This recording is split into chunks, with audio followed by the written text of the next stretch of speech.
শাকিব খানের মতো, কারণ শাকিব খানের জার্নিটা তো আজকে কালকে না, সে তো এই ছোটবেলা থেকে দেখতেছি শাকিব খানের ছবি। আমার আম্মুরা মনে হয় দেখছি শাকিব খানের ছবি তাদের টিনেজের সময়। তো ওনার মতো অনেক হার্ডওয়ার্ক করতে হবে, চেষ্টা থাকতে হবে, পরিশ্রম থাকতে হবে, এই আর কি। এই আপনার কি মনে হয় যে এই যে ছবিটা কেন, ছবিটার আর কি ভালো হয়েছে? ছবিটা ভাই এখনো তো আমি দেখি নাই।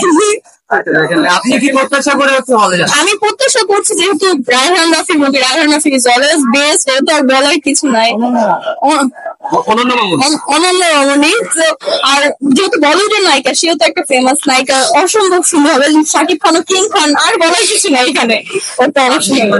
সাকিব খানের নামের উপর বেস করে যাচ্ছেন মুভিটা? না না না, আসলে আমি রায়হান রাফির নামের উপর বেস করে আসি। ওর ছবিগুলো, পরান ছবিটা জোস একটা ছবি, মানে ওর ছবি, মানে ইসের জন্য আমি আসি মূলত। এটা তো তাহলে আপনি ভুল জায়গায় চলে আসছেন, রায়হান রাফির ফিল্ম না। রায়হান রাফির না না না,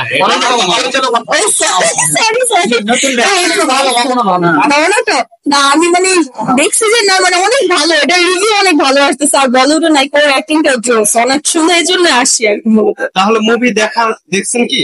না, এখন দেখবো।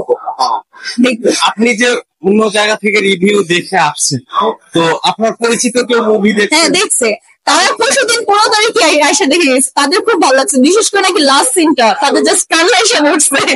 যেমন তুফানেও তো লাস্টের সিনটা খুব চমৎকার ছিল, মানে অপ্রত্যাশিত একটা লাস্টের সিনটা ছিল। চঞ্চল চৌধুরী যেটা ছিল যে সে কি জন্য তুফান আর কি মারা যায়নি, সে এখনো বেঁচে আছে। তো এটাই আর কি, এটাও হয়তো লাস্টে এরকম কিছু একটা ধামাকা থাকবে আই থিঙ্ক। আপনি তো তুফানও দেখছেন, হ্যাঁ আর দরদের ট্রেলার, আপনার কি মনে হয় দরদ কি তুফানের থেকে ভালো হবে?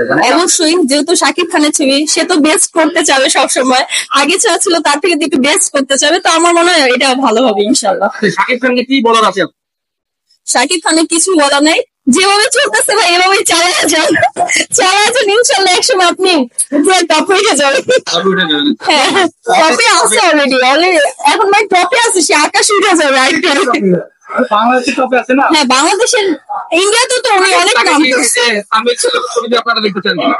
না না না, ওইটা ওনার সাথে যাবে না, ওইটার জন্য আবার আল্লাহ অর্জুন ওরাই বেস্ট। শাকিব খানের কাছে ধরেন আমরা বারবার দেখেছি অ্যাকশন মুভি করতে, হ্যাঁ হ্যাঁ, সেটা বের হয়েছে অন্য কোনো ধরনের মুভি। হ্যাঁ, যদি রোমান্টিক মুভিটা মানে সবাই দেখতে চায় আর কি, রোমান্টিক মুভি যদি দেখতে হইতো তাহলে মানে আরো বেশি ভালো হতো, জাস্ট আরো বেশি জমে যেত আর কি। মনে হয় না যে অ্যাকশন করতে করতে করতে করতে বাংলাদেশ ফিল্ম, হ্যাঁ, একটু বাংলাদেশের মানুষেরা একটু ভিন্ন কিছু দেখতে চায়, তারা একটু মানে বিভিন্ন জিনিস দেখতে চাচ্ছে, এক জিনিস দেখতে দেখতে মানে তারা জাস্ট অভ্যস্ত হয়ে গেছে। এখন আমার উচিত যে একটু ভিন্ন ধরনের কিছু, যেমন পরান ছবিটা ছিল একটু রোমান্টিক ছবি, একটু মানে প্রেমফুল, এরকম একটা কিছু করা দরকার। আপনি তো কলকাতার মুভি দেখেন, কলকাতায় কিছু আর্টিন ধরনের মুভি আছে, ওই ধরনের কোন মুভি থেকে আপনি শাকিব খানকে দেখতে চান? অবশ্যই দেখছে, অবশ্যই, যেহেতু উনি কলকাতা অনেক নায়িকার সাথে ছবি করছে, মিমি চক্রবর্তী, তারপর আরো শ্রাবন্তী, শুভশ্রী, অনেক ছবি করছে, তো আমি চাই ওকে কলকাতার একটা ছবিতে দেখতে। এই মুভি তো হচ্ছে প্যান ইন্ডিয়ান মুভি, মানে হচ্ছে কলকাতা মানে ইন্ডিয়া বাংলাদেশ, হ্যাঁ হ্যাঁ, মিশ্রিত একটা ছবি। আমরা নেক্সট দেখছি হচ্ছে বলিউডে গিয়ে বরবাদ ছবির শুটিং এ আছে। আপনার কি মনে হয় যে এই আপনার কি বলিউডে শাকিব খানের কোনোভাবে দেখতে পাবেন? ইনশাল্লাহ, হয়তো ওর অ্যাক্টিং যেরকম সুন্দর, সবাই তো অনেক প্রশংসা করে, ইনশাল্লাহ আমার মনে হয় যে বলিউডে ইনশাল্লাহ কয়েক বছরের মধ্যে ডিবিউ করতে পারে, আমার যেটা মনে হয়, মানে পার্সোনাল।